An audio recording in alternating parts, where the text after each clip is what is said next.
Maintenant, nous allons lire la parole, prier et entrer directement dans ce message que le Saint-Esprit veut que je vous apporte ce soir, je le sens. Voyons maintenant le texte.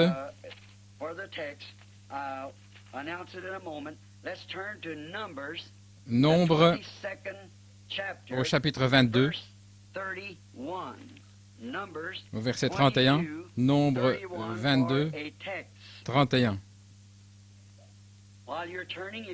Pendant que vous cherchez votre texte, si vous voulez le lire, ou plutôt le noter, j'aimerais que vous vous souveniez tous de moi jusqu'à ce que je puisse vous revoir cet été, je l'espère, si le Seigneur le veut. Et s'il arrivait quoi que ce soit qui m'empêche d'aller outre-mer, alors je serai de retour. Mais nous croyons maintenant que tout a concouru afin que le Saint-Esprit nous envoie selon la manière qu'il a lui-même choisi de nous envoyer. Et c'est de cette manière que nous voulons agir. Que le Seigneur vous bénisse. Père, nous sommes sur le point de lire ta parole. Puisses-tu la bénir et loindre pour notre compréhension? Nous le demandons dans le nom de Jésus-Christ. Amen. Le livre des Nombres, au chapitre 22 et au verset 31. Et l'Éternel ouvrit les yeux de Balaam, et il vit l'ange de l'Éternel qui se tenait sur le chemin, son épée nue dans sa main, et il s'inclina et se prosterna sur sa face. Maintenant, ayant lu ceci, de donner un contexte, je vais prendre le sujet « Dieu change-t-il parfois sa pensée au sujet de sa parole ?» C'est tout un texte, et il s'agit d'une grande vérité que nous devrions comprendre. Dieu peut-il dire quelque chose, puis dire ensuite d'avoir regretté de l'avoir dit? Peut-il reprendre sa parole après l'avoir prononcée? Maintenant, j'ai choisi ce récit parce que c'est l'un des récits de la Bible où le lecteur serait le plus tenté de dire que Dieu change de pensée, plus que dans n'importe quel autre passage de la Bible que je connaisse. Car il a dit une chose à Balaam et il lui dit ensuite autre chose. Et maintenant, beaucoup de gens ont essayé de faire de Balaam un devin ou quelque chose ainsi, mais Balaam n'était pas un devin. Il était un prophète du Seigneur. Maintenant, nous allons d'abord essayer de dégager le cadre de ce message. Israël était en route pour la Palestine venant d'Égypte. Et le Seigneur était avec eux. Chaque ennemi qui s'était dressé devant Israël avait été écarté du chemin, car Dieu avait dit qu'il enverrait des frelons devant eux et qu'il chasserait l'ennemi tant qu'il marcherait dans l'obéissance à son commandement. La tâche ne fut jamais trop grande. Les Amalécites, qui étaient les géants de l'époque, ne signifiaient rien pour eux. Bien que les Hébreux étaient des hommes de petite taille, mais ils marchaient selon l'ainsi dit le Seigneur. Peu importe l'opposition qu'il pouvait y avoir, Dieu veillait toujours à ce que ses paroles de promesse ne faillissent jamais envers Israël. Et Israël de l'Ancien Testament est un type de l'épouse du Nouveau Testament qui sort du monde pour marcher sur la route de Canaan, ce Canaan vers lequel nous nous dirigeons le millénium. Nous remarquons ici que Moab est un type de l'Église. À Moab, ils avaient tué quelques rois, ils avaient mis l'ennemi en déroute, ils avaient tout exterminé, pris possession du pays et s'étaient déplacés du côté de Moab. Or, Moab n'était en aucun cas une nation païenne. Moab était une nation qui servait le même Dieu qu'Israël. La terre de Moab était à l'origine la possession du fils de Lot, ce fils qu'il avait eu de sa propre fille. Comme il était le fondateur de cette nation, C'est lui qui l'avait organisée, la rendant célèbre et en faisant une grande nation. Il s'était multiplié et avait continué ainsi. Mais Israël était de la semence d'Abraham, non de Lot. Israël est sorti d'Isaac, Jacob.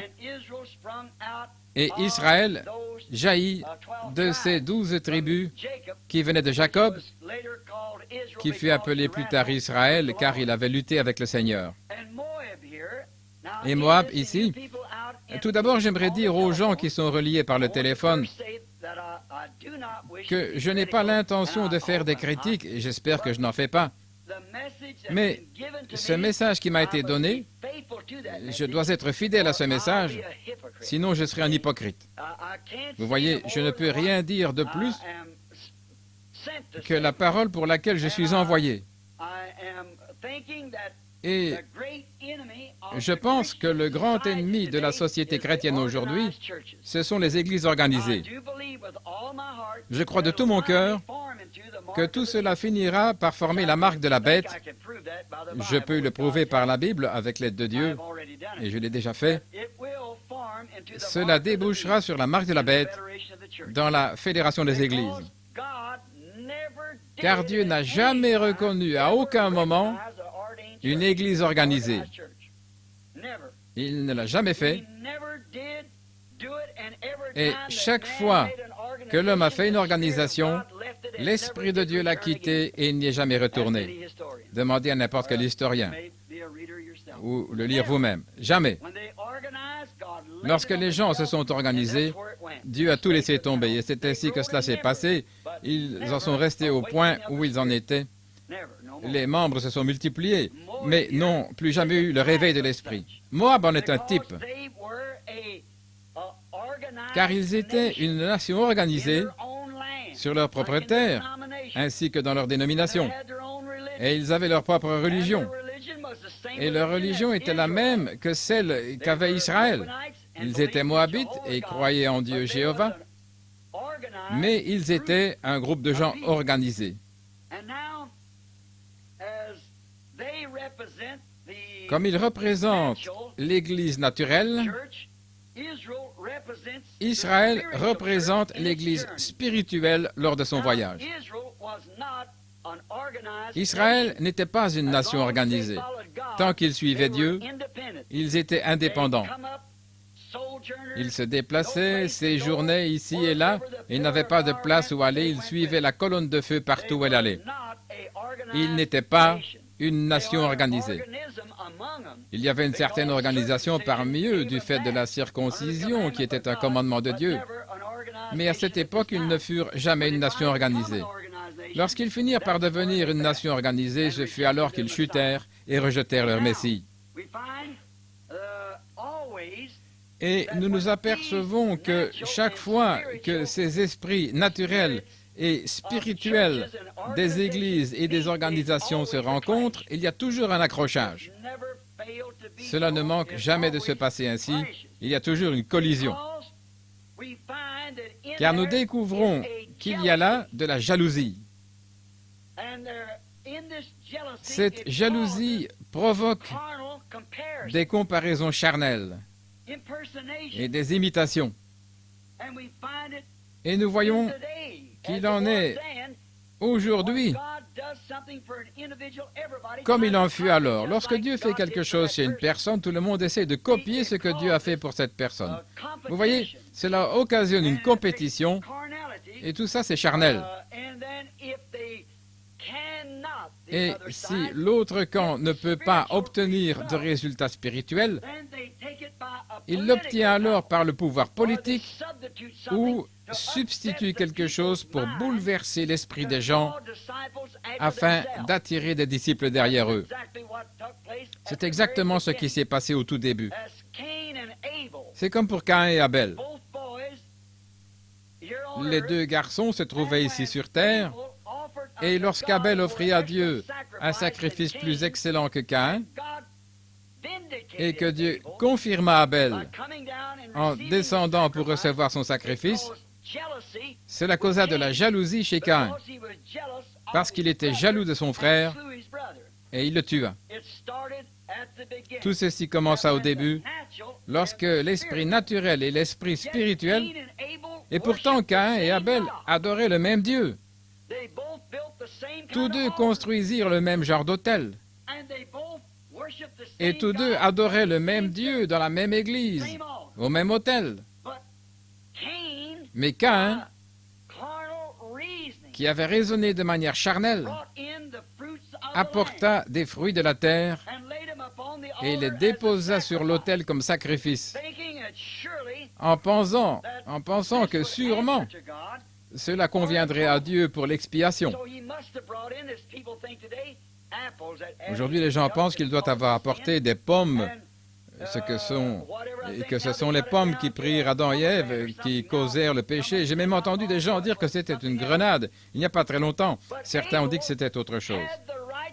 Mais Abel offrit le sacrifice qui convenait. Il savait qu'il fallait du sang. C'est pourquoi il apporta un agneau. Et lorsque Dieu le reçut, maintenant c'est par la foi qu'Abel a agi, par révélation. Et non d'une autre manière, la Bible n'était pas écrite. Vous voyez donc que le commencement de la justice, c'est la vérité révélée de Dieu. Et l'Église entière du Dieu vivant est édifiée là-dessus. Un jour, alors qu'il descendait de la montagne, Jésus dit à ses disciples, « Qui dit-on que je suis, moi, le Fils de l'homme » L'un dit, « Tu es Moïse », l'autre, « Élie, Jérémie ou l'un des prophètes » Il dit, « Mais vous, qui dites-vous que je suis » C'est alors que l'apôtre Pierre, inspiré de Dieu et vivifié par l'Esprit, fit cette affirmation extraordinaire, « Tu es le Christ, le Fils du Dieu vivant ». Remarquez cette affirmation de Jésus, « Béni sois-tu, Simon, fils de Jonas. Ce ne sont pas la chair et le sang qui t'ont révélé cela. Mon Père céleste te l'a révélé. Tu es Simon. Sur ce roc, quel roc? Maintenant les catholiques disent sur Pierre, le roc, une petite pierre. Et les protestants disent sur Christ, le rocher. Ce n'est pas que je veuille être différent, mais c'est par révélation que Pierre a su qui il était. Aucun homme ne peut venir à moi, dit Jésus, si le Père ne l'attire, et tous ceux que le Père m'a donnés viendront à moi. Tu es le Christ, le Fils de Dieu vivant. Béni sois-tu, Simon, fils de Jonas. Ce ne sont pas la chair et le sang qui t'ont révélé cela, mais mon Père qui est dans le ciel. Sur ce roc, je bâtirai mon Église, et les portes de l'enfer ne prévaudront point contre elle. C'est la parole spirituelle révélée de Dieu. Remarquez que par la foi, Abel offrit à Dieu un sacrifice plus excellent, alors que le croyant charnel crut qu'il devait s'agir de l'œuvre de ses propres mains et pensa que les fruits et la belle offrande qu'il apportait seraient reconnus par Dieu, et c'est cela qui créa un conflit. Nous découvrons qu'Abraham et Lot eurent un conflit. Nous découvrons que Moïse eut le même conflit avec Dathan et Corée. Moïse, qui était un prophète ordonné de Dieu, qui avait la parole du Seigneur, prouva qu'il était choisi pour être le conducteur de l'heure. Abraham avait promis toutes ces choses, et Moïse fit exactement ce que Dieu avait dit qui arriverait. Et Corée, qui était charnel, voulut susciter une organisation parmi eux. Il voulait faire un groupe d'hommes. Mais Dieu ne traite pas avec des gens comme ça. Juste dans cette écriture, nous est montré un type de notre voyage aujourd'hui, et cela nous montre que l'organisation n'est pas ce que Dieu a ordonné. Car aussitôt que Corée eut fait cela, il dit à Moïse, « Tu te crois trop. En d'autres termes, l'assemblée entière est sainte, et toi, tu dis que tu es le seul homme saint. Tu n'as pas le droit de faire quelque chose comme ça. Tu essayes de te rendre toi-même quelqu'un d'important. Nous sommes tous saints, nous sommes tous enfants de Dieu. » Moïse tourna simplement la tête et s'en alla. Il dit, « Seigneur, que ferai-je » Dieu dit, « Sépare-toi de lui. J'en ai assez de cela. » Et il l'engloutit dans la terre. Vous voyez, il y eut conflit. Lorsque le charnel et le spirituel se rencontrent, il y a toujours un conflit. Lorsque Judas et Jésus se rencontrèrent, il y eut conflit. L'un était le fils de Dieu, l'autre le fils de Satan. Tout comme avec Caïn et Abel, il y eut conflit lorsqu'ils se rencontrèrent. L'un d'eux était le trésorier de l'Église et l'autre était un pasteur. Maintenant, nous arrivons de nouveau à la même chose aujourd'hui. La dénomination charnelle est l'épouse spirituelle de Christ. L'épouse spirituelle de Christ est tellement différente des organisations charnelles qu'il n'y a aucune comparaison possible entre elles. Maintenant, remarquez, le naturel essaie toujours de copier le spirituel. Mais de même qu'il en fut de Jacob et d'Ésaü, cela ne marchera pas. Certainement pas. Maintenant, en ce qui concerne les bonnes œuvres, je crois qu'Ésaü était réellement un homme meilleur que Jacob, au point de vue humain. Il essaya de prendre soin de son père, un prophète aveugle, et essaya de faire toutes sortes de choses. Pourtant, Ésaü ne pensait pas que ce n'était que des œuvres charnelles. Il pensait qu'il pourrait s'en sortir en faisant ce qu'il faisait, en accomplissant des choses bonnes pour quelqu'un, ce qui est très bien. Mais toute l'âme de Jacob était occupée à obtenir ce droit d'aînesse, et c'est ce que Dieu reconnut en lui de spirituel. Il en résulte toujours que le naturel déteste le spirituel. Caïn se mit à haïr Abel, Corée se mit à haïr Moïse, Judas se mit à haïr Jésus, et cela continue de la même manière. La conséquence en est que le naturel déteste le spirituel, tout comme au début Caïn haïssait Abel, celui dont Dieu avait reçu le sacrifice, et il essaya de le détruire. Ils essaient de détruire leur influence, ils essaient de tout détruire, car ce n'est rien d'autre que de la jalousie. Cela commençait avec Caïn, et ce fut la preuve que c'était de la jalousie, et c'est toujours la même chose aujourd'hui, lorsque le naturel, c'est-à-dire le charnel, et le spirituel se rencontrent. C'est la preuve que c'est Satan, et rien d'autre, car la jalousie vient de Satan. Ils essaient ensuite de créer une imitation de la vérité. Quelqu'un essaie d'imiter quelque chose qu'il n'a pas été ordonné de faire. Combien de fois avons-nous vu cela en ces derniers jours? Oh mon Dieu, combien de fois? Nous voyons donc que Dieu ne change jamais d'avis au sujet de sa parole originelle. Mais celui qui l'appelle, c'est celui-là qui l'ordonne. Personne d'autre ne peut prendre cette place. Personne ne pouvait prendre la place de Moïse. Peu importe combien de Corée ou de Dathan auraient pu se lever, c'était Moïse que Dieu avait appelé sans tenir compte de quoi que ce soit. Cependant, si vous ne marchez pas selon sa volonté parfaite, il vous laissera marcher selon une volonté permissive. Remarquez qu'il permet vraiment cela, mais qu'il le fera œuvrer pour sa gloire, dans sa parfaite volonté. C'est tout comme au début. Ce n'était pas la volonté parfaite de Dieu que les enfants naissent par le moyen du sexe. Non. Dieu créa l'homme de la poussière de la terre. Il lui insuffla le souffle de vie et il devint une âme vivante. Il prit de cet homme une aide semblable à lui et en fit une épouse. C'était la volonté première et originelle de Dieu. Mais lorsque le péché fut entré et eut fait ce qu'il fit, alors Dieu permit à l'homme de se marier légalement avec une femme et d'avoir des enfants d'elle. Croissez, multipliez et remplissez la terre. Si c'est ainsi que vous allez le faire. Mais vous voyez, ce n'était pas vraiment sa volonté parfaite. Ainsi, toutes ces choses qui eurent un commencement doivent avoir une fin. Tout péché doit finir par être annihilé. Tout péché doit être terminé. Dans le glorieux millénium, quand viendra la résurrection, nous n'aurons pas à naître de nouveau au moyen de notre Père et de notre Mère, mais Dieu, tout comme il l'a fait au commencement, appellera l'homme de la poussière de la terre et s'accompagne avec lui. C'est juste. C'est ainsi qu'il fit au commencement. Ainsi donc, Dieu ne change jamais sa pensée au sujet de quoi que ce soit. Mais il va vous permettre d'aller de l'avant. Maintenant, j'ai dû faire un grand détour pour en arriver à dire ce que je voulais, mais je veux que vous compreniez. Vous voyez, il se peut que Dieu vous permette de faire quelque chose et que vous ayez même sa bénédiction en le faisant. Mais pourtant, ce n'est pas sa volonté parfaite. Dieu a permis à Israël d'avoir une loi dans Exode au chapitre 19, alors que la grâce leur avait déjà donné un prophète, une colonne de feu, un agneau sacrifié, une puissance de délivrance. Mais ils réclamèrent une loi. Ce n'était pas la volonté de Dieu, mais elle fut injectée car l'homme l'avait voulu. Et Israël fut maudit par cette même loi qu'il avait voulu. Il vaut mieux avoir la volonté de Dieu. C'est ce qu'il nous a enseigné. Que ta volonté soit faite, que ton règne vienne, que ta volonté soit faite. Nous devons nous soumettre à sa volonté et à sa parole.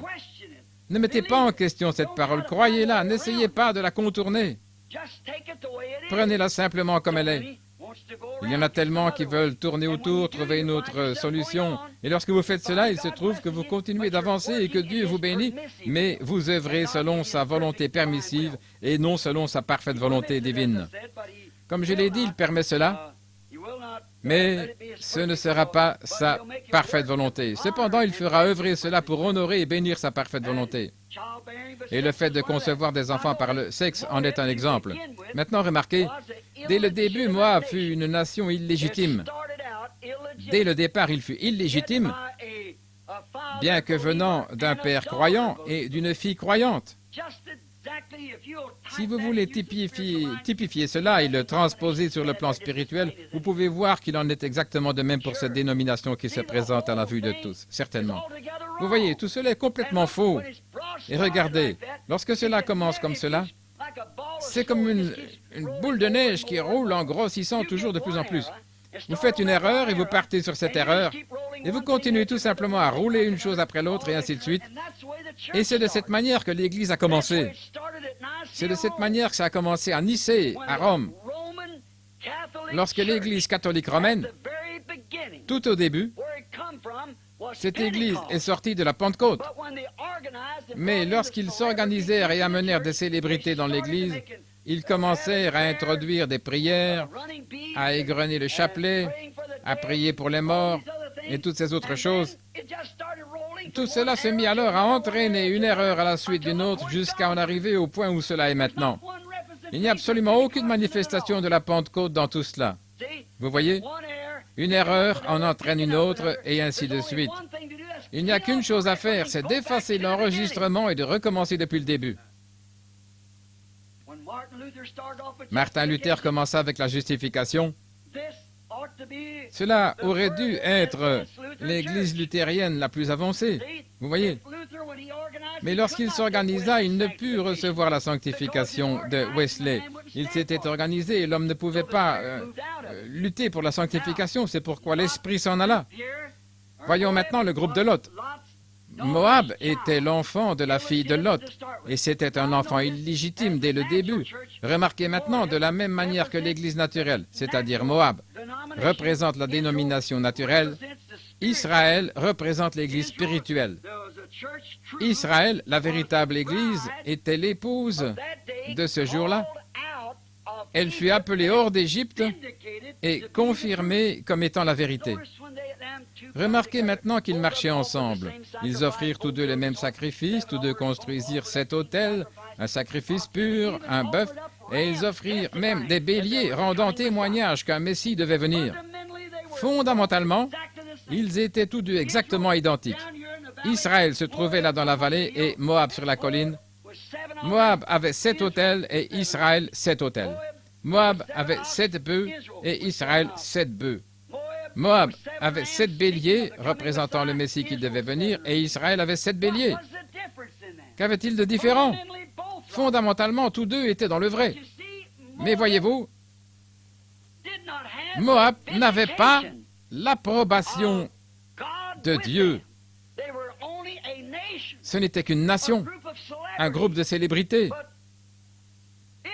Alors qu'Israël avait un prophète au milieu de lui. Ils avaient avec eux un rocher qui avait été frappé, ils avaient une colonne de feu, ils avaient un serpent d'airain pour la guérison. Les bénédictions de Dieu se mouvaient au milieu d'eux. Et ils étaient les enfants de Dieu qui avaient été appelés à sortir.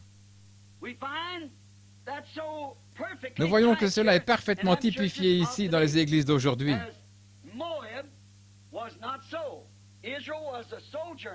Moab, il n'en était pas ainsi. Israël était un voyageur qui séjournait de place en place. Partout où se déplaçait la colonne de feu, il se déplaçait avec elle. Pour Moab, ce n'était pas le cas. Ils étaient installés dans leur propre dénomination, là-bas dans leur propre nation. Ils ne se déplaçaient pas, mais demeuraient là.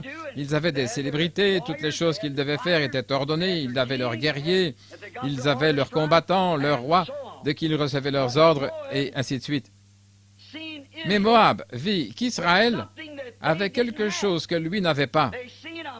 Il vit qu'il y avait une grande puissance au milieu d'Israël. C'était un prophète. Et ce prophète était Moïse.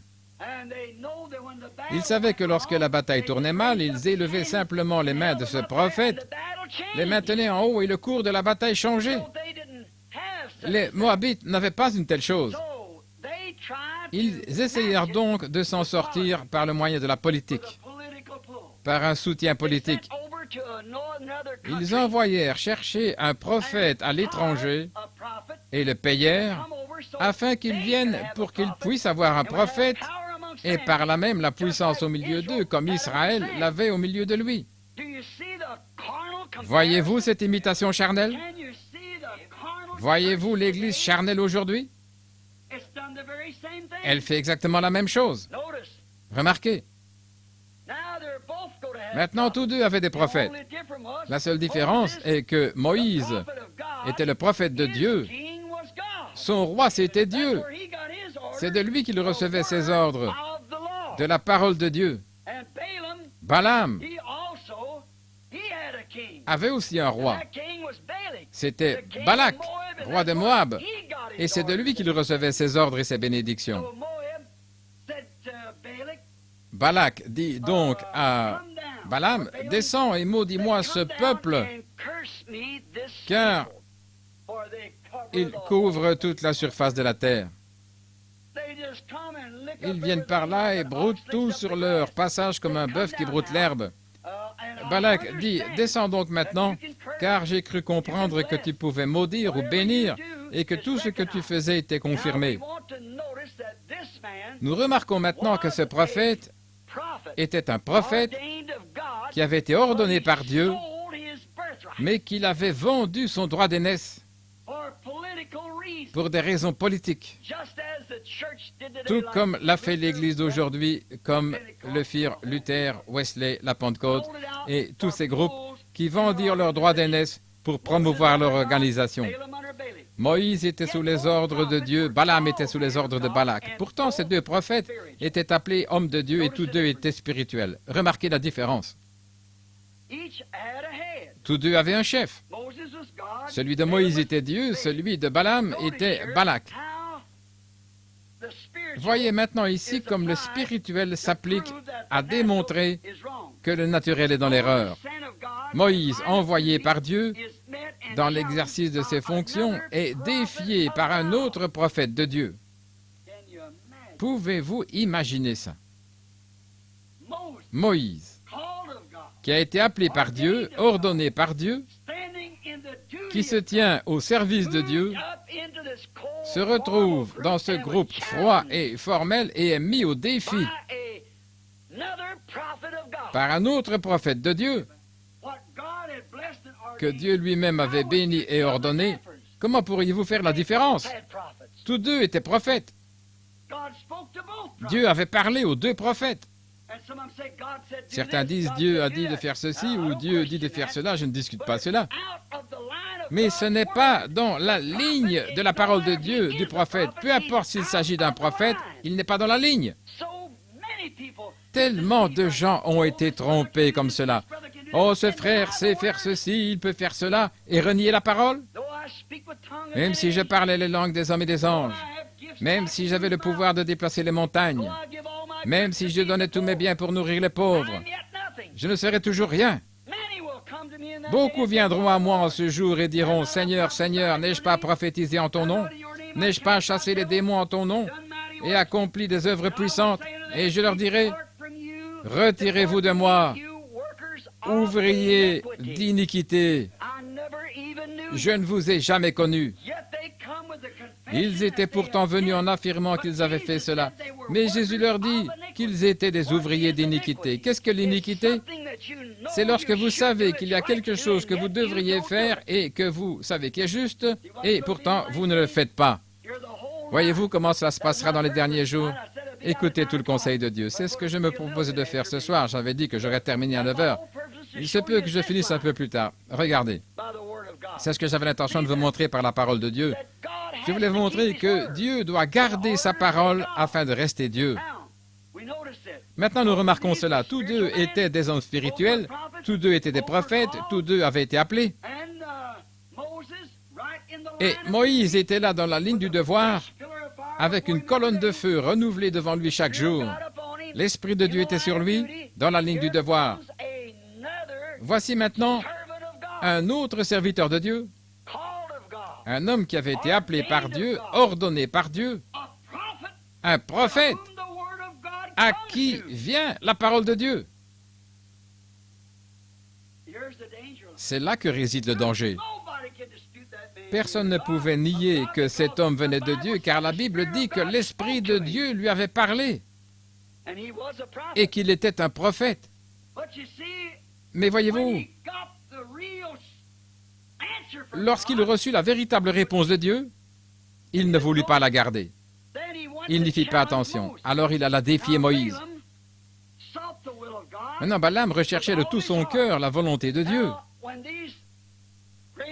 Maintenant, lorsque ce grand homme vint lui dire, « Balaam, le roi Balak t'a envoyé chercher afin que tu viennes immédiatement et que tu maudisses ce peuple d'Israël, car ils se sont répandus sur toute la surface de la terre et maintenant ils ont pris position contre moi et ils ont conquis tous les royaumes qui se trouvaient autour d'eux. Nous voulons maintenant que tu viennes et que tu maudisses ce peuple, car j'ai entendu dire que si tu maudissais quiconque, il était maudit. » Maintenant, vous voyez, Balaam était un homme de Dieu. Ce que tu bénis est béni. C'était un serviteur de Dieu. Et comme il était prophète, Balaam pensa, il ne me reste qu'une chose à faire, c'est de chercher quelle est la volonté de Dieu. C'est là le devoir d'un prophète, s'il a été appelé à être prophète. Tout d'abord, que doit faire un prophète? Il doit chercher quelle est la volonté de Dieu, quelle est sa parole. C'est ce qu'il doit faire, car étant prophète, c'est à lui que vient la parole de Dieu. Les gens disent, eh bien, vous n'êtes pas théologien. La Bible n'a jamais dit que la parole de Dieu venait à un théologien. Ce sont eux qui la gâchent. La parole vient au prophète de Dieu. Nous avons là un homme qui était prophète de Dieu. Et remarquez que lorsqu'on le paya pour aller là-bas maudire cet autre peuple de Dieu, il chercha la volonté de Dieu. Il voulait connaître sa parfaite volonté et Dieu lui fit connaître sa parfaite volonté en la matière. Sa parfaite volonté lui fut présentée. Quelle était sa volonté? N'y va pas. Ce fut la première parole de Dieu. Ne va pas avec eux. N'essaie pas d'attaquer mon peuple qui marche selon mes voies parfaites. Voyez comment cela se passe aujourd'hui.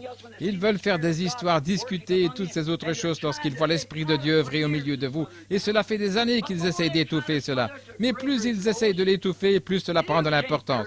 Vous ne pouvez pas maudire ce que Dieu a béni. Vous ne pouvez tout simplement pas le faire. Vous voyez donc que c'était le peuple de Dieu. Maintenant, vous voyez bien que ce prophète se trouvait là-bas, qu'il avait été loué, acheté par le roi et qu'il œuvrait au milieu de toutes ces célébrités. Et la parole de Dieu est venue à lui, il cherchait la volonté de Dieu. Et la volonté de Dieu lui répondit en disant, « Ne maudis pas ce peuple, je l'ai béni. » Maintenant, il n'y a pas un seul théologien sous les cieux qui puisse nier ce message que nous prêchons, car il est exactement la parole de Dieu qui convient pour ce temps. Dieu l'a authentifié dans chaque chose qui a été dite et faite.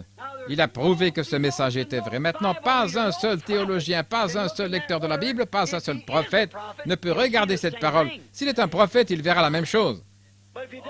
S'il n'y voit pas la même chose, cela montre que quelque chose ne va pas. Vous dites, oh, eh bien, je pourrais prendre cela autrement. Balak et Balaam le pouvaient aussi. Vous voyez? Mais Dieu a identifié Moïse. Il a confirmé quelle était la preuve, la parole de Dieu. Il entendit La décision de Dieu simple et claire ne va pas. N'essaie pas de maudire ce que j'ai béni.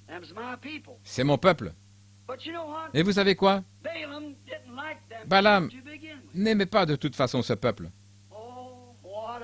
Oh, combien y a-t-il de Balaam dans le monde aujourd'hui? Il n'aimait de toute façon pas ce groupe.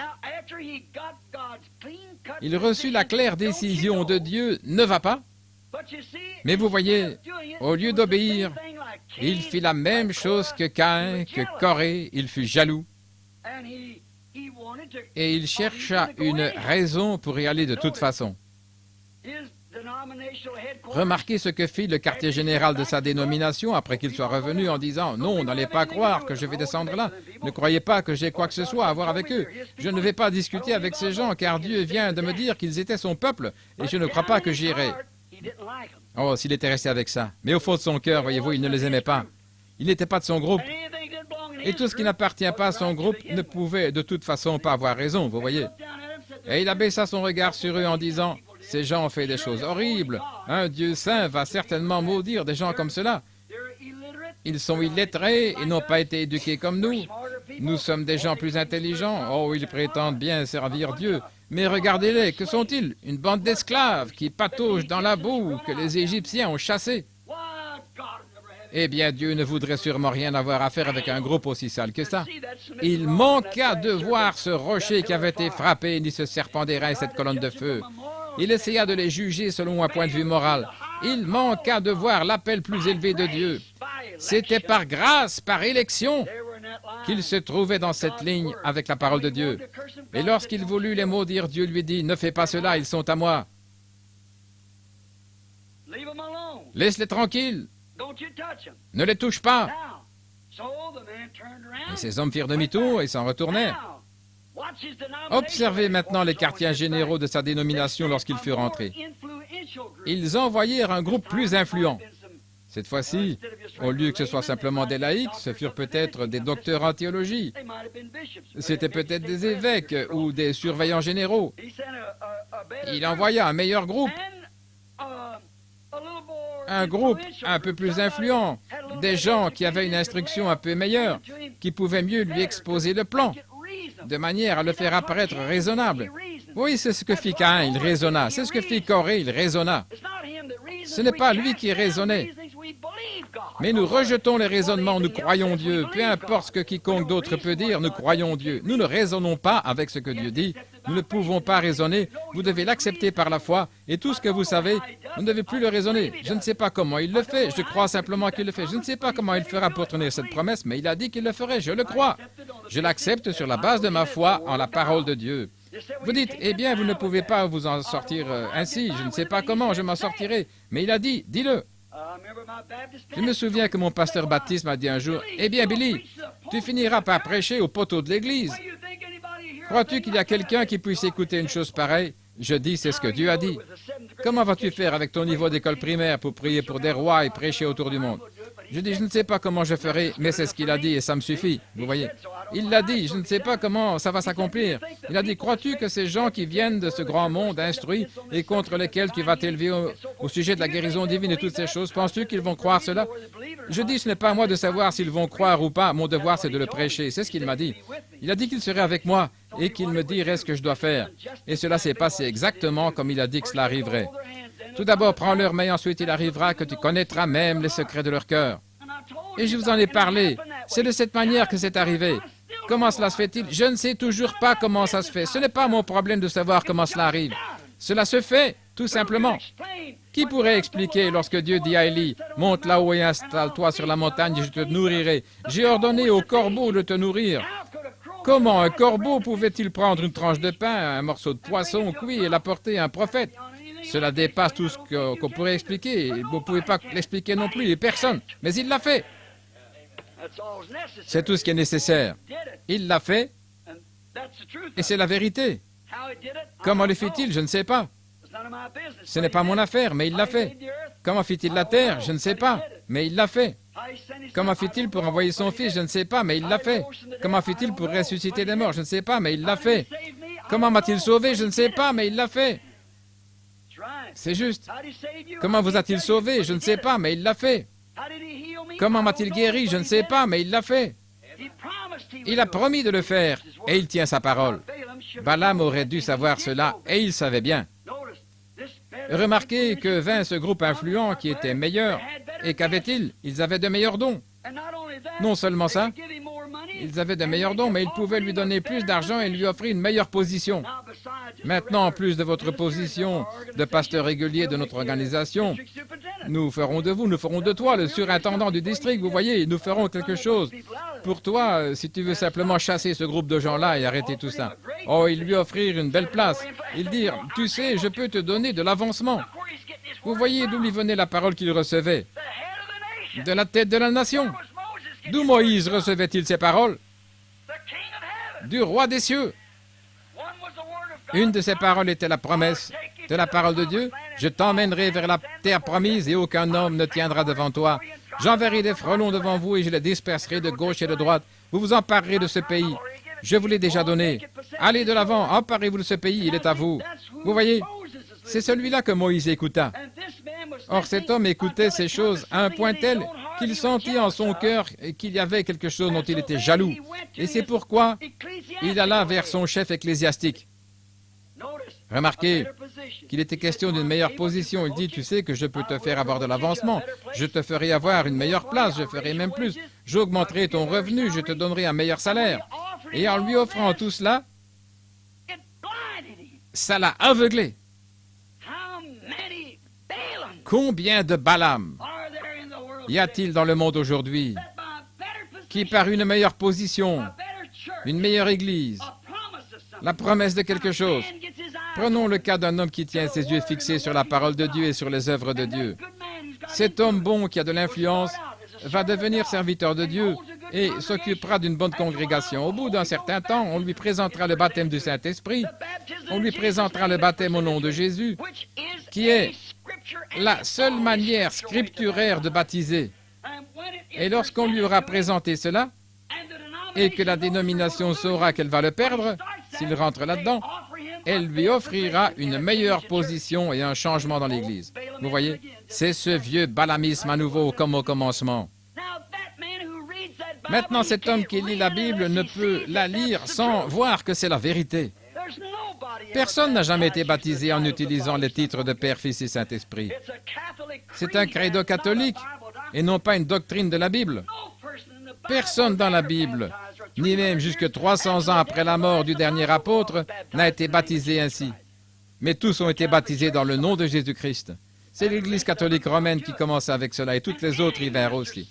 N'importe quel pasteur qui se met à étudier et à regarder cela sait que c'est la vérité.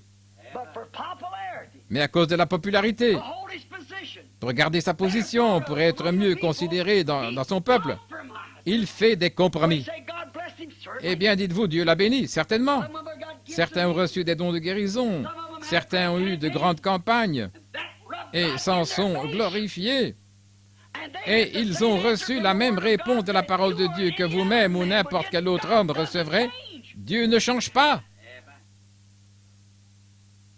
Vous voyez ce que je veux dire? Balaam, pour une meilleure position, il pensa, maintenant regardez, lorsque ce groupe plus important revint, Balaam prit un texte sans fondement. Il aurait dû dire, sortez de ma présence. Je vous ai annoncé la parole de Dieu, partez. Ceci est le ainsi dit le Seigneur. Mais vous voyez ce que firent les cadeaux et le fait de pouvoir devenir un homme plus populaire. Oh, comme ils aiment faire cela. Nous vous enverrons par tout le monde, nous vous donnerons un avion spécial, nous sponsorisons vos rencontres partout, si vous voulez simplement. Vous voyez, nous savons ce que dit la parole. Nous savons ce que Dieu a dit. Nous en tiendrons avec cela, avec l'aide de Dieu. Peu importe la promesse et tout ce que vous pouvez payer en plus et combien ceci ou cela, nous voulons le ainsi dit le Seigneur. Et ce qu'il a dit en premier, eh bien l'Église a dit que c'était secondaire. Mais nous voulons ce que Dieu a dit au début et rien qui n'y soit ajouté ni retranché, sous peine que votre nom ne soit retranché du livre de vie. Ajoutez un mot à la parole ou en retranchez un mot. Nous voulons ce qu'il a dit, non pas ce que l'Église a dit ou ce que Dr. Jones ou quelqu'un d'autre. Nous voulons le ainsi dit le Seigneur. ce que la parole a dit.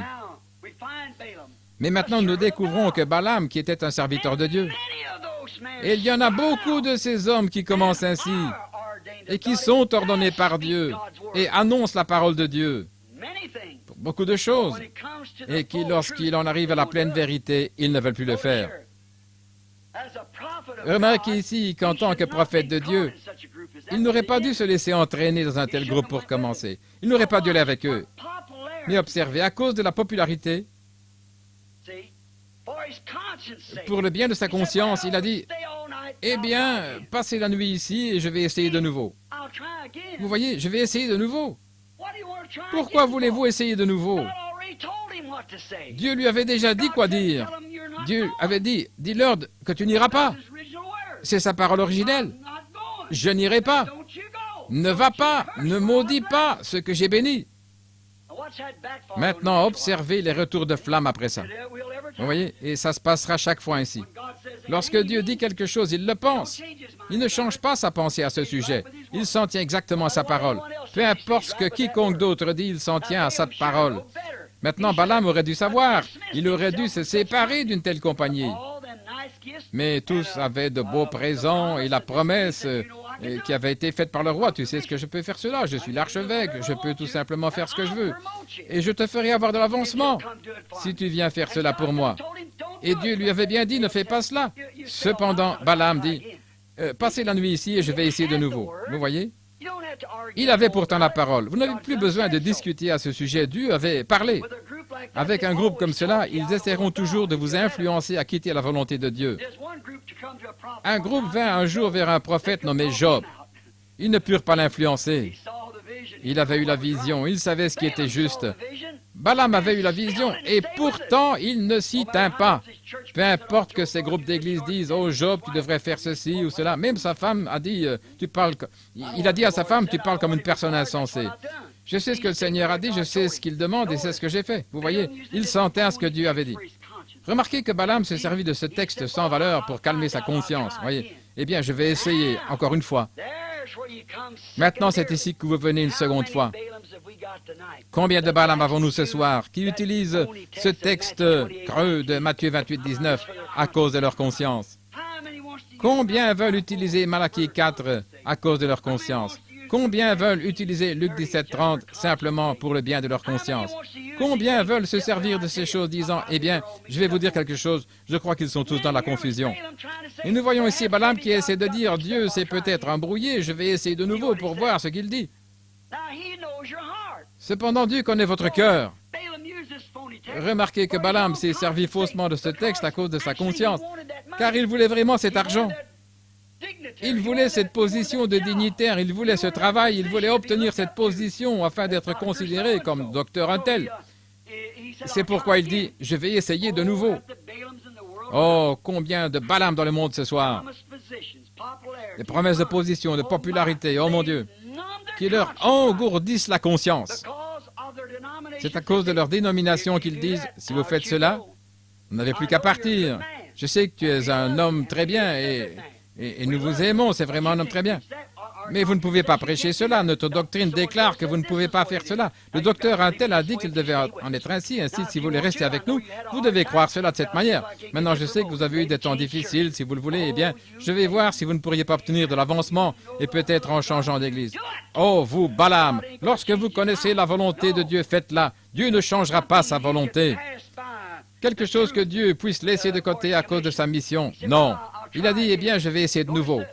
Observez tous ces Balaam que nous avons. Maintenant, souvenez-vous, lorsqu'il vint à Dieu le second soir à cause de ses grandes célébrités, alors que sa conscience avait déjà été émoussée et engourdie, Dieu le laissait aller. Mais Dieu ne change pas sa pensée. Il lui donna sa volonté permissive. Vas-y alors. Mais Balaam s'aperçut que cela ne marcha pas. Dieu savait ce qu'il y avait dans le cœur de Balaam. Bien que Balaam fût prophète, Dieu savait qu'il détestait tous ces saints comédiens et que de toute façon, il voudrait les maudire. Dieu lui avait dit de ne pas le faire, mais il revint pourtant car il voulait le faire. Dieu le laissa donc aller. Il a dit, vas-y. Cependant, souvenez-vous, il ne change jamais sa pensée. C'était le désir de Balaam de les maudire. Ces gens qu'il considérait comme des fanatiques, Il voulait les maudire. Il voulait une position. Il ne voulait pas s'amuser avec eux. Il pensa donc que s'il pouvait faire cette petite chose pour le roi, alors il aurait de l'avancement. Dieu ne change jamais sa pensée au sujet de sa parole. Mais il pourra vous accorder le désir de votre cœur. Il l'a promis. Le saviez-vous? Il a promis de vous donner ce que votre cœur désire. Que votre désir soit la parole de Dieu. Que votre désir soit sa volonté. Que ce ne soit jamais votre propre volonté, mais sa volonté. Si vous lui demandez quelque chose et qu'il ne vous le donne pas, dites « Merci Seigneur, tu sais ce qui est bon ». Remarquez le roi Ézéchias. Lorsque Dieu lui envoya ce prophète, il reçut cette parole de Dieu, « Mets ta maison en ordre, tu vas mourir ». Ézéchias tourna son visage contre le mur et pleura amèrement en disant « Seigneur Dieu, je te demande de me considérer. J'ai marché devant ta face avec un cœur pur. Je veux que tu me laisses vivre encore 15 ans. » Très bien. Dieu parla au prophète, lui disant, « Retourne et dis-lui que je l'ai écouté. » Et que fit-il? Il apporta la disgrâce sur toute la nation. Il excita la colère de Dieu à un point tel que celui-ci l'aurait tué. C'est juste, vous connaissez cela. Il fut rétrograde devant Dieu. Il aurait beaucoup mieux valu pour la nation, le roi et pour tous, qu'il s'en tienne à ce que Dieu lui avait dit en premier. Mais cela parut dur au prophète, lorsque celui-ci dut revenir et lui dire la parole de Dieu, après qu'il lui avait déjà dit. Mais Dieu dit, va de l'avant. Mais voyez-vous, cela apporta la disgrâce. Que fit Balaam? Après avoir connu la volonté de Dieu, il continua d'insister, car il fallait le faire de toute façon. Qu'est-ce que cela a produit? Remarquez, Dieu n'a jamais changé de pensée. Il connaissait ce qu'il y avait dans le cœur de Balaam. Vous savez qu'un jour, Thomas ne put tout simplement pas croire. Il dit, non, je ne peux pas croire cela. Si je pouvais mettre ma main à son côté, si je pouvais la poser sur les marques de clous de ses mains, eh bien alors je croirais. Jésus dit, viens Thomas. Voyez, mets tes mains ici. Et Thomas dit, maintenant je vois que c'est mon Seigneur et mon Dieu. Jésus dit, oui, tu as vu maintenant et tu crois. Combien plus grande sera la récompense de ceux qui n'ont jamais vu et qui croient. Il arrive que des gens ne veulent pas recevoir le Saint-Esprit à moins de parler en langue. Je crois dans le parler en langue, certainement. Il est un Dieu bon, il vous donnera selon le désir de votre cœur. Mais peu importe combien vous pouvez parler en langue, si vous reniez cette parole, vous êtes de toute façon dans l'erreur. Vous voyez, ce n'est pas le parler en langue que vous allez entrer, mais en observant toute la parole. Voilà l'évidence du Saint-Esprit, lorsque vous croyez la parole de Dieu. Je crois dans le parler en langue, comme je l'ai dit ce matin. Je crois que vous pouvez être vivifié jusqu'à en arriver à parler en langue. Je l'ai fait moi-même, je sais que c'est la vérité, je sais que c'est vrai. Mais ce n'est pas le signe que vous êtes un enfant choisi de Dieu. Non, absolument pas. Il a dit, beaucoup viendront à moi en disant, Seigneur, n'ai-je pas prophétisé et fait toutes ces choses glorieuses en ton nom? Il a dit, éloignez éloignez-vous de moi, ouvrier d'iniquité, je ne vous ai jamais connu. Vous parlez en langue et puis vous refusez d'être baptisé dans le nom de Jésus-Christ? Il y a quelque chose de faux. Toutes ces choses, tous ces ordres de Dieu, voyez-vous, il y a quelque chose de faux. Cherchez dans votre conscience et voyez ce qu'a dit la Bible. Montrez-moi un endroit où quelqu'un a été baptisé dans les noms de Père, Fils et Saint-Esprit. Ça n'existe pas. Mais il arrive à cause de votre conscience. Vous dites, eh bien, Dieu parle aux femmes au sujet de ce qu'elles doivent faire. Il leur dit qu'elles ne doivent pas porter de shorts et de ces choses. Mais vous savez, le pasteur, ils suivent la voie facile. Ils savent ce que Dieu a dit à ce sujet, certainement. Dieu a dit que de toute façon, il voudrait le faire, vous voyez. Ils essaieront de trouver une excuse. Eh bien, je pense que c'est beaucoup mieux. Le vent ne s'engouffre pas, mais Dieu a dit que l'homme devait s'habiller différemment de la femme. Si une femme met un vêtement appartenant à un homme, c'est une abomination à ses yeux. Ce n'est donc pas juste. Vous ne devriez pas le faire. C'est donc faux. Mais vous voyez, ils essaient de trouver une excuse comme « Le Seigneur m'a dit de faire cela ». Je ne dis pas qu'il ne l'a pas dit, mais observez, ce n'est pas sa volonté parfaite. Il doit s'agir de sa volonté permissive. Vous voyez ce que cela entraînera? Cela polluera tout le groupe. Cela avait pollué tout le camp. Remarquez que Dieu n'a jamais changé sa pensée, sa parole. Mais il est un Dieu bon et il vous donnera selon le désir de votre cœur, bien que ce soit contre sa volonté. Croyez-vous cela? Observez, Dieu a dit à Moïse, ce prophète oint, « Descends là-bas et parle à ce rocher. » Il a déjà été frappé. Moïse descendit là et dans sa colère, il saisit la verge et dit, « Devons-nous faire sortir de l'eau de ce rocher pour vous qui êtes rebelles? » Et il frappa le rocher. L'eau ne jaillit pas, il le frappa à nouveau et l'eau vint. C'était contre la volonté de Dieu. Cela brisa tous les plans de la Bible. Christ dut être frappé une seconde fois. Christ avait déjà été frappé une fois. Cela brisa tout le plan, mais il lui accorda sa volonté permissive. Après cela, Moïse dit, « Vous voyez, nous vous avons obtenu de l'eau, je vous l'ai apporté, bande de rebelles. » Dieu dit, « Moïse, viens ici, monte là au sommet. Tu as été un fidèle serviteur, comme cette femme au talon haut, tu es monté. Voyez. Regarde tout le pays, vois-tu la terre promise? » mais tu n'y entreras pas. Tu t'es emparé de ma volonté permissive là-bas au rocher. Tu t'es glorifié et tu ne m'as pas glorifié. Tu t'es sanctifié toi-même. Tu ne m'as pas sanctifié. Tu n'as pas observé ma parole originelle, ce que je t'avais dit de faire. Et pourtant l'eau est venue. Vous pouvez imposer les mains aux malades et qu'ils guérissent. Vous pouvez prophétiser ou parler en langue. Mais le principal est d'observer sa parole originelle. Dieu ne change pas sa pensée, mes amis. Vous devez garder sa commission, sa volonté. Oh, c'était bon pour les disciples. Il ne change pas. S'il a encore un disciple, la commission sera la même. Allez par tout le monde et prêchez l'Évangile, ces signes suivront ceux qui auront cru.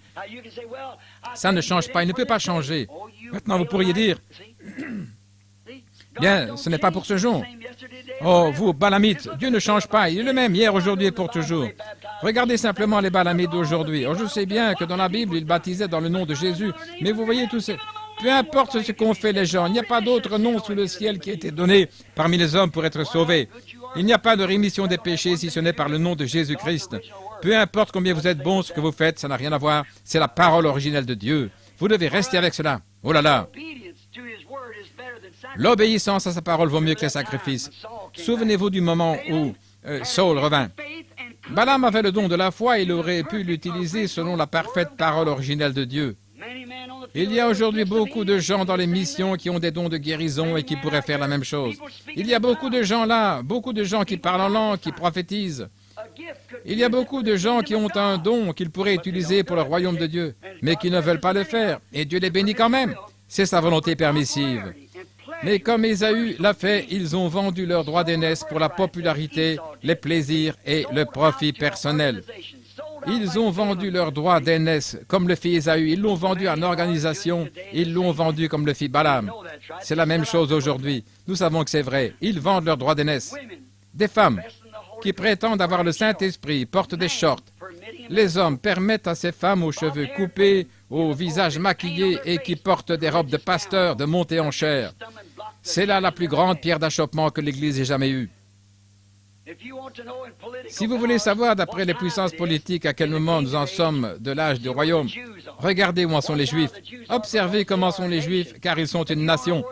Si vous voulez savoir où en sont les nations, observez les Juifs. Si vous voulez savoir où en est l'Église, observez les femmes. Observez le comportement moral de la femme, car elle représente l'Église. Lorsque vous voyez la pollution parmi les femmes, vous trouvez la pollution dans l'Église. Lorsqu'elle devient une Jézabel, fardée, l'Église devient exactement comme elle. C'est la vérité, vous le savez. Si vous voulez savoir où en est l'Église, observez le comportement moral de vos femmes, car l'Église est une femme. Si vous voulez connaître la condition du pays, observez les Juifs. Remarquez ce que Dieu dit à Balaam après que celui-ci eut entendu la parole véritable, la claire décision. Ne va pas? Oui. Après avoir vu dans son cœur ce qu'il avait l'intention de faire, il lui donna sa volonté permissive. Vas-y. Et vous pouvez faire la même chose. Si vous ne voulez pas marcher dans la vérité, il se peut que vous alliez de l'avant et que vous ayez un grand ministère, certainement. Mais vous prenez sa volonté permissive, vous passez au-dessus de sa parole. Il vous fera prospérer, certainement. Tout comme il l'a fait pour Balaam. Il réussit dans ses entreprises, mais il ne put pas maudire ce peuple. Il ne put pas le faire, car chaque fois qu'il commençait à maudire, il bénissait. Voyez, il ne pouvait pas le faire. Mais lorsqu'il commençait à avoir du succès dans ses entreprises, il enseigna à ce peuple, par l'intermédiaire de Balak, à commettre adultère.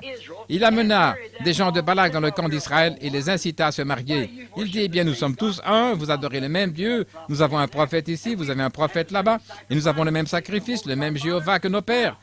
Pourquoi ne voulez donc pas venir et vous associer à nous? La Bible dit, ne vous joignez pas aux incroyants. Ne vous mettez pas sous le même joug qu'eux. S'ils ne croient pas, demeurez loin d'eux. Sortez du milieu d'eux, séparez-vous, dit le Seigneur, et je vous recevrai. Ne touchez pas à leurs choses impures. C'est juste, restez à l'écart des saletés qu'ils disent contre la parole et des choses comme cela. Ne l'écoutez pas. Nous découvrons ici que Balaam descendit là-bas et commençait à enseigner le peuple qui commit alors une erreur. Il suivit le chemin de Balaam et fit comme lui, et Balaam enseigna à Balak et aux enfants d'Israël à commettre l'adultère, et une plaie frappa la nation d'Israël, et des milliers d'entre eux moururent en un seul jour. Et tandis qu'ils étaient tous là en train de prier devant l'autel de Dieu, un homme israélite s'approcha avec une femme madianite, une femme dénominationnelle, et entra dans la tente. Le fils du sacrificateur s'avança, prit une lance et les tua tous les deux. Et cela arrêta la colère de Dieu. Vous connaissez les Écritures, est-ce juste? Qu'arriva-t-il? Balaam réussit à affaiblir Israël. Que fit-il? Il affaiblit leur camp.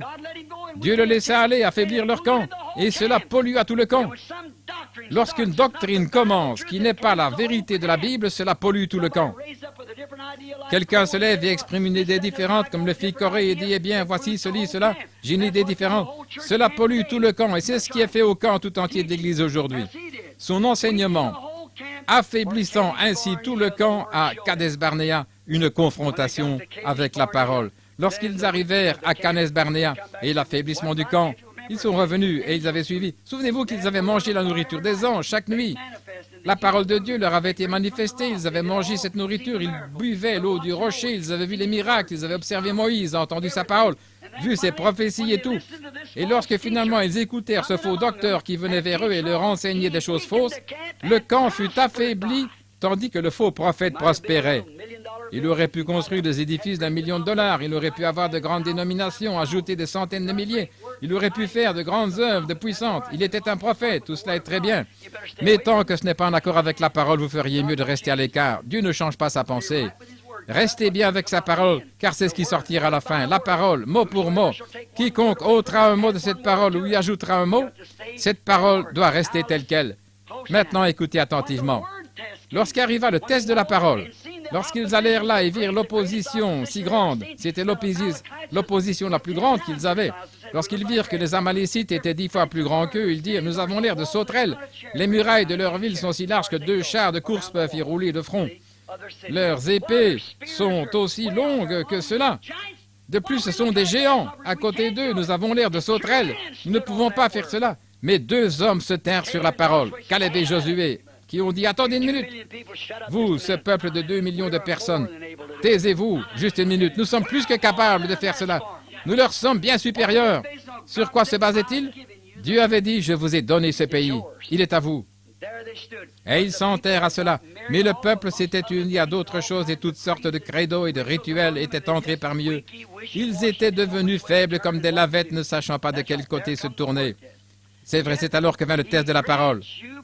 Et cependant, il vous accorde sa volonté permissive, sachant ce qui est dans votre cœur. Il sait cela. Vous dites, eh bien, frère Branham, je fais ceci et cela, ça ne me dérange pas. Dieu me bénit chaque jour, je chante dans l'esprit, je danse dans l'esprit. Il le permettra, allez-y, c'est juste. Mais qu'allez-vous faire?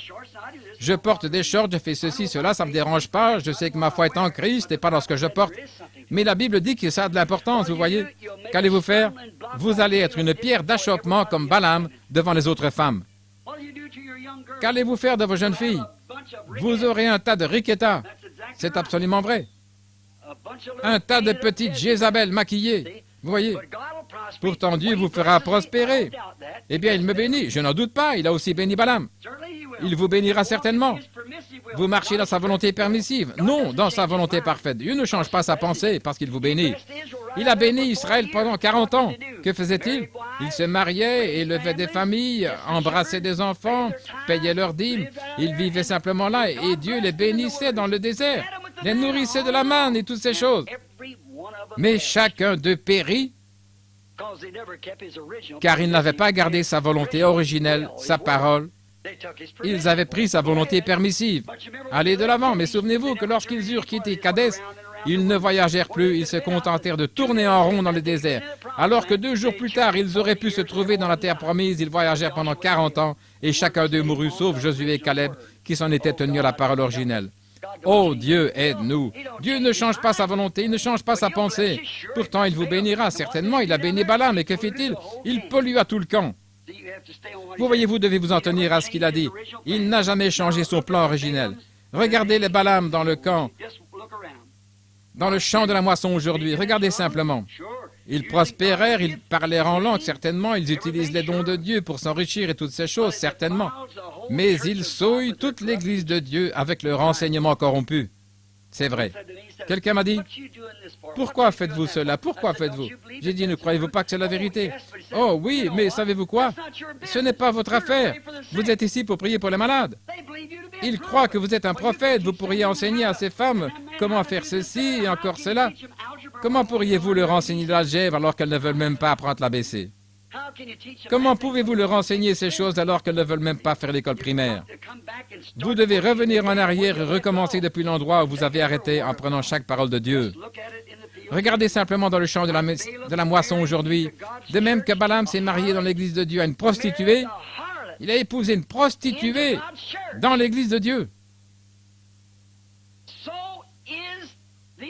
Ces faux docteurs d'aujourd'hui essayent de vous dire ces choses. Ils vont se marier à chacune de ces organisations et le peuple fera de même avec la vieille prostituée d'Apocalypse 17. Ils sont de la doctrine de Balaam. De nos jours, ils vont ci et là en disant « Nous sommes tous les mêmes, nous sommes tous chrétiens, les prêtres, les papes et tous les autres font des compromis. » Je connais même un prédicateur pentecôtiste. Maintenant, ils se mettent à donner un pain cachère rond qui représente Astarté, la déesse de la lune. Ils vous donnent une galette cachère en disant « Prenez-la en fermant les yeux si cela heurte votre conscience. » Fermez les yeux. Une hostie ronde. Qu'est-ce que ça signifie? Nous prenons un corps brisé. C'est Jésus-Christ qui a été brisé et non une déesse ronde de la lune. Pas Astarté qui a été remplacée par Marie. Les hosties catholiques sont toujours rondes. Remarquez que la lune est devenue une déesse, pas Dieu. Nous avons un pain cachère qui a été brisé, certainement. Ainsi, la grande prostituée d'Apocalypse 17, c'est-à-dire ces docteurs de Balaam avec leur fausse doctrine, marie l'Église à ce gâchis. Voyez à la fin des temps, tout est dévoilé, voyez-en la faiblesse. Il y a 900 et quelques organisations, les unes allant d'un côté, les autres de l'autre. Il n'y a pas d'unité parmi elles. Et elles essayent de créer une unité sans s'appuyer sur la parole de Dieu, sur le plan originel de Dieu.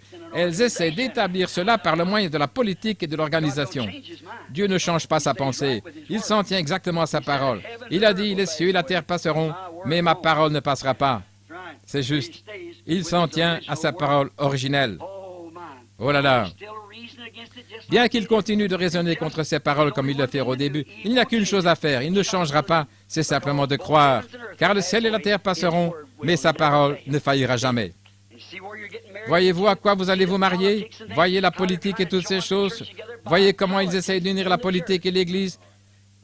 Nous ne sommes pas unis à Christ par la politique.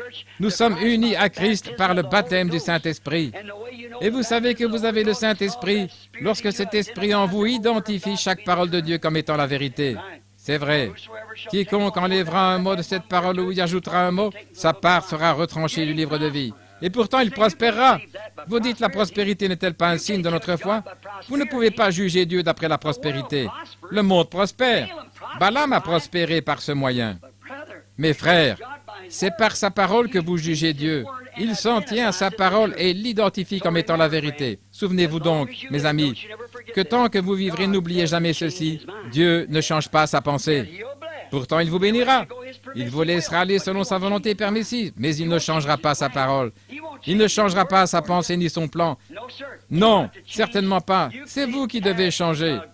Vous ne pouvez pas prendre la parole de Dieu et la faire s'accorder avec votre expérience. Vous devez prendre votre expérience et la faire s'accorder avec la parole de Dieu. Vous dites, eh bien, je suis un homme bon, Dieu fait ceci et cela, et encore pour moi. Mais gardez-vous sa parole? Eh bien, je vais vous dire que ce n'est pas tout à fait. Très bien, il y a quelque chose qui ne va pas quelque part. Dieu vous fera prospérer, certainement il le fera. Les dénominations ont prospéré, et qui ne l'a pas fait. Elles ont déployé leurs tentes, leurs grandes et belles églises et tout ça sur toute la terre, et les riches avec leur argent ont affublé ces églises et les membres sont venus de partout. La Bible ne dit-elle pas qu'on trouve en elle les richesses du monde et même les âmes d'hommes? Tout cela fut trouvé dans cette vieille prostituée qui est la mère de cette politique corrompue et de cette organisation. Mais le petit groupe de cette épouse de Dieu est centré sur cette parole. Puisse notre bien-aimé Père Céleste vous garder toujours stabilisé juste là. Ne vous éloignez jamais de cette parole. Il se peut que vous soyez bénis, il se peut que Dieu guérisse vos malades, il se peut qu'il guérisse votre bébé malade, il se peut qu'il guérisse votre mari, votre femme, il se peut qu'il guérisse votre mère ou n'importe qui, que vous sautiez dans l'esprit. Souvenez-vous que la pluie tombe sur le juste et l'injuste. Mais lorsque vous voyez cette semence répandue là, vous savez que que soit elle est ordonnée, soit elle ne l'est pas. Si elle a été ordonnée, si c'est une semence de blé, elle doit produire du blé. Si c'est une semence de la parole de Dieu, elle doit produire la parole de Dieu. Sinon, elle ne l'est pas. Comprenez-vous ça maintenant? Que le Seigneur vous bénisse. Je vous avais dit que je voulais finir à 9 heures et il est déjà 10h moins 20. Beaucoup parmi vous ont un long chemin à faire. Je vous aime. Et ce n'est pas parce que je vais être cruel que je vous retiens comme cela, mais parce que je vous aime. Et ce que je sais, c'est que je ne retiens rien, je vous dis la vérité. Dans les rencontres où je vais ailleurs, vous ne m'entendrez jamais prêcher ces messages. Non, je vous ai promis de venir à ce tabernacle. C'est d'ici que je prêche mes messages. Il m'en reste encore 3 ou 4 que le Seigneur m'a donnés. J'ai aussi les passages de l'Écriture à ce sujet. Et je n'oserais pas les prêcher ailleurs qu'ici. C'est d'ici qu'est partie la parole de Dieu. Et à moins que Dieu ne me dise de faire autrement, je resterai ici et je donnerai mes messages depuis ici. C'est juste. Là-bas, dans les réunions, je prie pour les malades ou des choses comme cela. À part cela, je dis les choses par allusion, afin que les brebis puissent entendre. Elles savent de quoi je parle. Autrement, c'est juste l'appât de l'hameçon. Vous voyez, j'essaie de montrer que Dieu connaît les choses par le discernement, qu'il sait ce qu'il y a dans le cœur des gens et qu'il peut faire ces choses. Ce n'est qu'un don évangélique pour remuer les gens. La première chose qu'ils reçoivent chez eux, c'est une bande magnétique et c'est là qu'ils sont touchés. S'il s'agit d'un agneau, il s'en emparera. Si c'est une chèvre, elle jettera cet enregistrement dehors. C'est ça. N'est-ce pas? N'est-ce pas, Ben? Absolument. Ben a de l'expérience. Très bien. N'êtes-vous pas heureux de lui appartenir? N'êtes-vous pas heureux?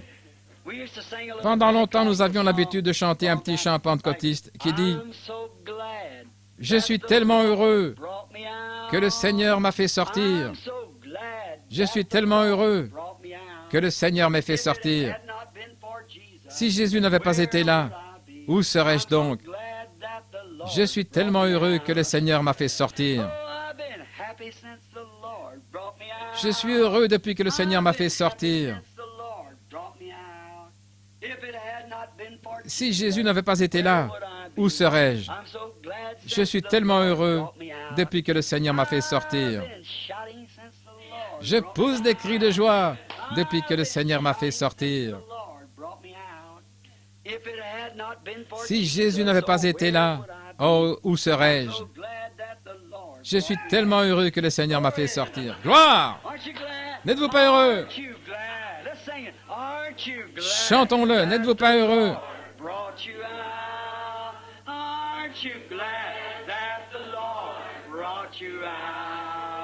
If it had not been for Jesus, oh, where would I be? I'm so glad that the Lord brought me out. Oh, I've been singing since the Lord brought me out. Oh, je chante depuis que le Seigneur m'a fait sortir. Je chante depuis que le Seigneur m'a fait sortir. Si ce n'était pas à cause de Jésus, où serais-je? N'êtes-vous pas heureux de cela? Chantons maintenant, nous marchons dans la lumière.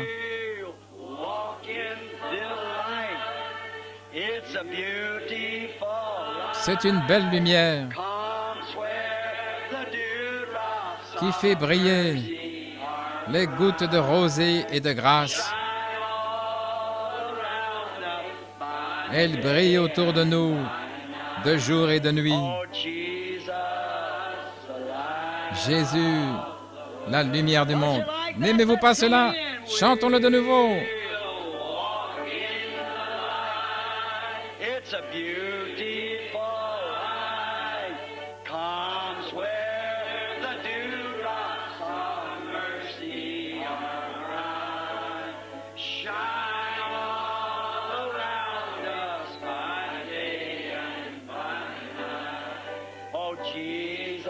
Jésus, la lumière du monde. C'est le lever du soleil.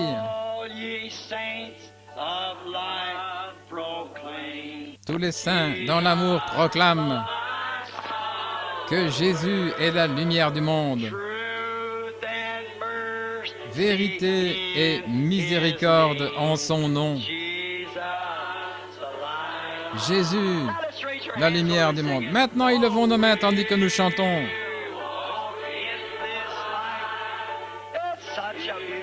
Nous marchons dans cette lumière, une si belle lumière.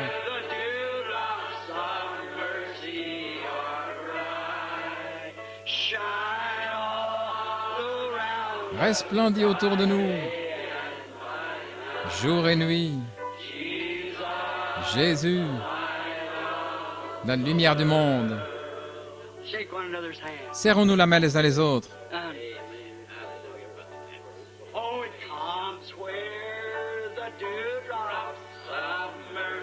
Elle vient là où les gouttes de rosée et de miséricorde brillent. N'êtes-vous pas heureux d'être les enfants de la lumière?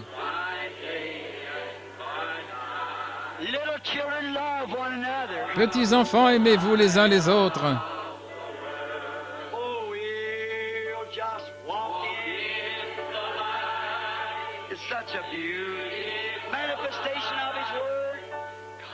La manifestation de sa parole.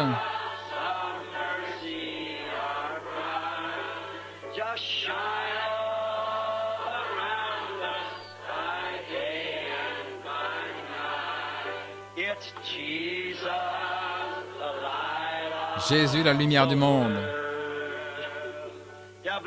Le croyez-vous? Nous marchons vers Sion. La belle, la merveilleuse Sion. Nous montons vers Sion, cette belle cité de Dieu.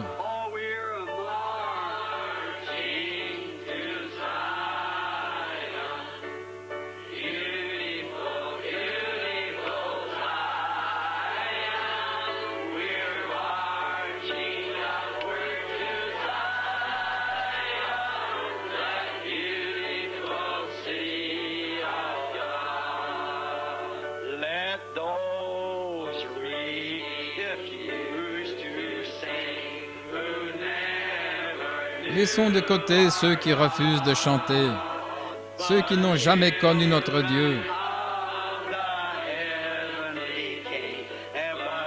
Mais les enfants du Roi céleste peuvent répandre au loin leur joie.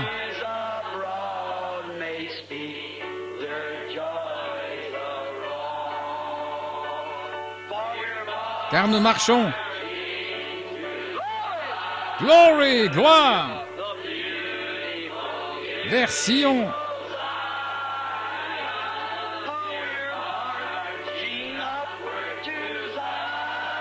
Nous montons vers Sion, cette belle cité de Dieu.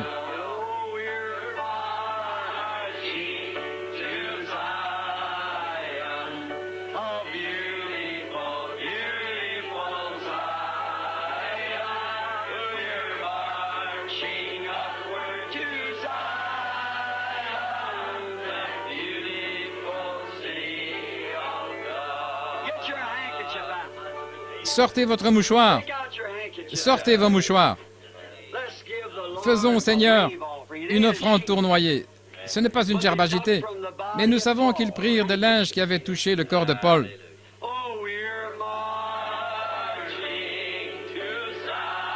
Oh, nous marchons vers Sion. La belle, la merveilleuse Sion. Nous montons vers Sion, la belle cité de Dieu.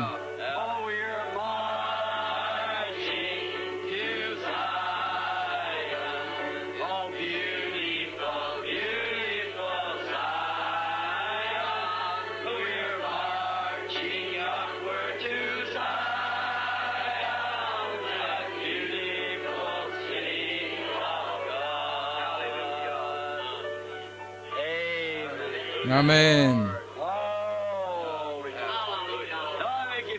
Oh, ne vous sentez-vous pas heureux? Oh, je me représente ces vieux saints de l'ancien temps qui allaient entrer dans l'arène romaine. En grimpant cette petite colline, vous savez, cette petite rampe qui conduisait dans l'antre des lions et qui chantait. Oh, nous marchons vers Sion. Cette belle, cette merveilleuse Sion.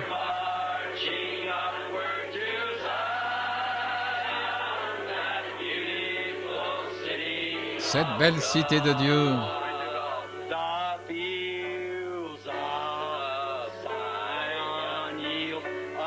Les champs de Sion produisent 1 million de douceurs sacrées. Avant que nous atteignions le trône céleste, avant que nous atteignions les champs célestes, et que nous arpentions les rues dorées,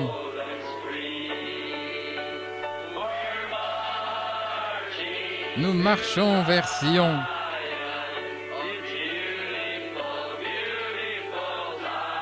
La belle, la merveilleuse Sion.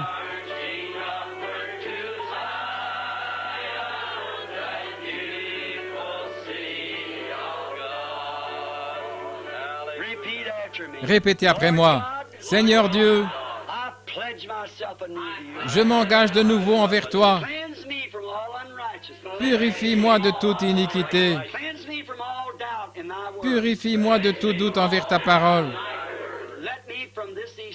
Qu'à partir de cette Pâque, je sois une nouvelle créature en Christ Jésus. Que dans mon cœur je porte ta parole. Qu'elle soit une lampe à mes pieds et une lumière sur mon sentier. Dès maintenant, je te suivrai. Au nom de Jésus, Amen.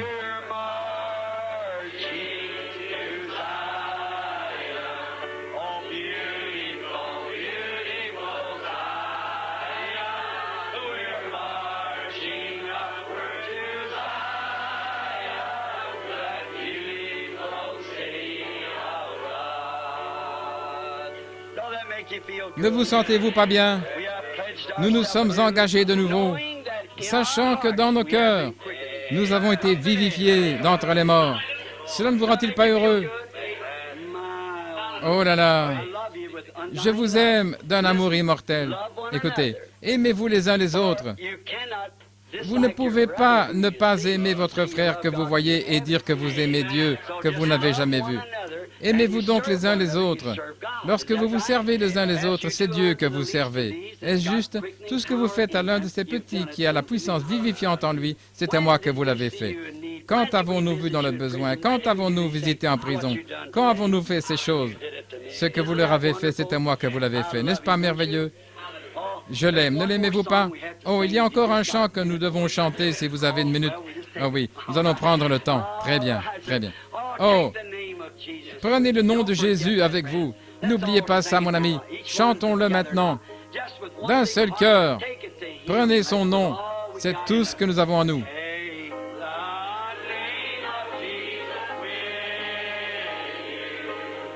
Prenez le nom de Jésus avec vous. Enfants de tristesse et de détresse,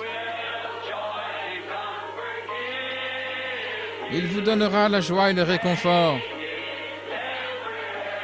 Prenez-le partout où vous irez. Précieux nom, comme il est doux. Espérance de la terre et joie du ciel. Précieux nom, comme il est doux. Espérance de la terre et joie du ciel. Maintenant, n'oubliez pas de prier pour moi. Lorsque souffleront les vents brûlants de la persécution, lorsque de tous côtés nous défierons les démons, je me souviendrai que vous priez pour moi, jour et nuit, et je prierai pour vous. Tenez-vous aux côtés de votre bon pasteur, frère Neville, et de son associé, frère Capps. Écoutez-les. Ils vous enseigneront la parole de vie. Je le crois. Si je ne croyais pas, je ne les ferais certainement pas venir ici. Certainement pas. Je crois qu'ils croient le message et qu'ils s'en tiendront à cela du mieux de leur connaissance. J'ai foi en ces deux hommes. Restez avec eux. Vous avez vu aussi ces autres frères là autour qui tiennent des réunions. Ils étaient là ce soir.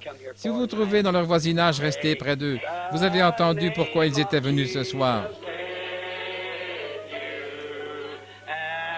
Prends le nom de Jésus avec toi comme un bouclier contre tous les pièges. Lorsque les tentations vous entourent, murmurez simplement ce saint nom dans la prière. Précieux nom, comme il est doux. Espérance. Ô Dieu Père Céleste, guéris ces gens pour qui je prie, au nom de Jésus, accorde-le Seigneur.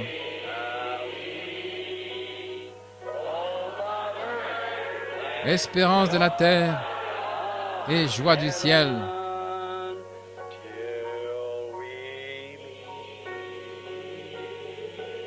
Jusqu'à ce que nous nous rencontrions. Jusqu'à ce que nous nous rencontrions. Au pied de Jésus.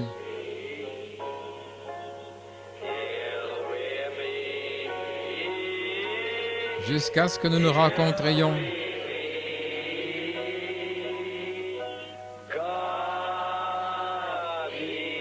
Que Dieu soit avec vous jusqu'à ce que nous nous rencontrions à nouveau. Inclinons nos têtes maintenant.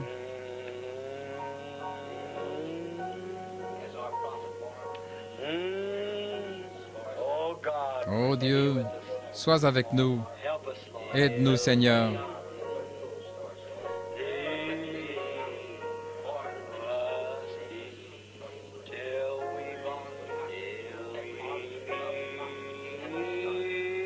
Jusqu'à ce que nous nous rencontrions. Que Dieu soit avec vous.